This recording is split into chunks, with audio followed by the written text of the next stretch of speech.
Je m'appelle Françoise, je suis mère et grand-mère, j'habite Lyon. Joseph Biot, je suis sixième enfant d'une famille de 12 très engagée dans le catholicisme social. Je suis moi-même veuf, j'ai 2 enfants, 4 petits-enfants et 2 arrière-petits-enfants. Outre l'action que l'on fait à l'équipe funérailles, je fais partie de l'équipe d'animation pastorale et du conseil pastoral et de 2 autres groupes, notamment un groupe œcuménique qui est en cours de développement. Moi, je suis engagée comme laïque chrétienne à la paroisse, au service des funérailles pour accompagner les familles qui sont dans la peine. Voilà, nous rencontrons les familles qui sont en deuil d'un être cher. Nous les écoutons, nous les recevons, nous les accompagnons dans leur désir de célébrer un départ le plus près possible de ce qu'ils ont envie de vivre. Oui, on se considère comme étant au service d'une famille qui justement fait une demande qui est justifiée par plusieurs motivations, et notamment par un désir d'accompagner dignement la famille et de l'aider à cheminer vers un apaisement. Après l'appel des pompes funèbres, le premier contact, c'est un contact téléphonique, qui est probablement le plus difficile, parce que sans rien savoir de personne, il faut d'abord bien préciser s'il s'agit d'une messe ou d'une simple célébration religieuse, qu'on appelle autrefois l'absoute, maintenant la bénédiction. Après vient la deuxième phase, c'est-à-dire la rencontre. La rencontre qui se fait généralement à la cure, enfin dans une salle paroissiale en tout cas, mais qui peut se faire à domicile de la famille dans certains cas particuliers. Et cette rencontre, c'est un saut dans l'inconnu.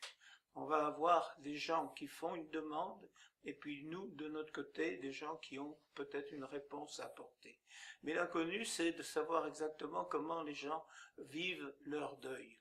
Et ça, c'est vraiment tout à fait aléatoire et différent, à la fois des gens qui sont très très marqués, et puis d'autres au contraire qui sont moins marqués parce que c'était un grand-père de 90 ans Alzheimer, où les conditions sont très difficiles par rapport à un jeune homme de 25 ou 30 ans.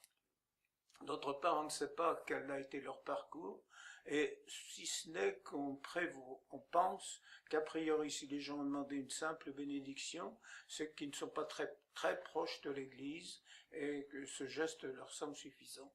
Mais ce qu'ils ressentent surtout, et c'est ce que nous ressentons surtout, c'est que cette cérémonie de funérailles, c'est une cérémonie familiale et amicale.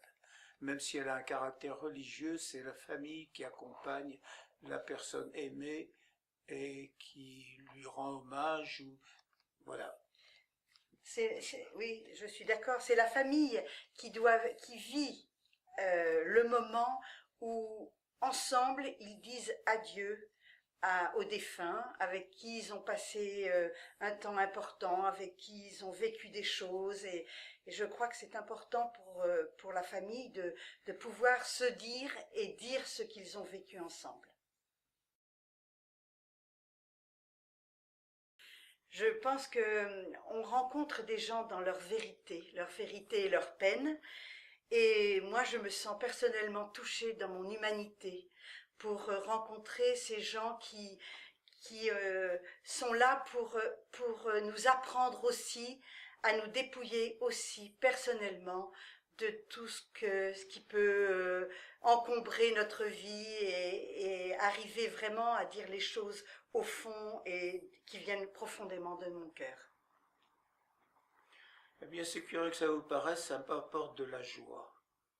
De la joie parce que, d'une part, on a pu rendre hommage à une personne, quelquefois extrêmement humble, extrêmement réservée, qui n'a pas marqué beaucoup les esprits des uns et des autres, mais où on arrive à valoriser toute cette vie qui vient de se passer.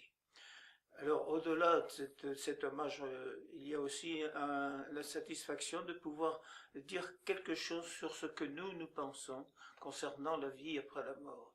Ce n'est pas forcément qu'on va leur inculquer des idées de résurrection, mais on peut leur parler quand même d'une rencontre avec Dieu, telle qu'elle est d'ailleurs dite dans Saint Jean, beaucoup plus que la résurrection charnelle, auquel on aura de la peine à faire passer ce message pendant l'entretien.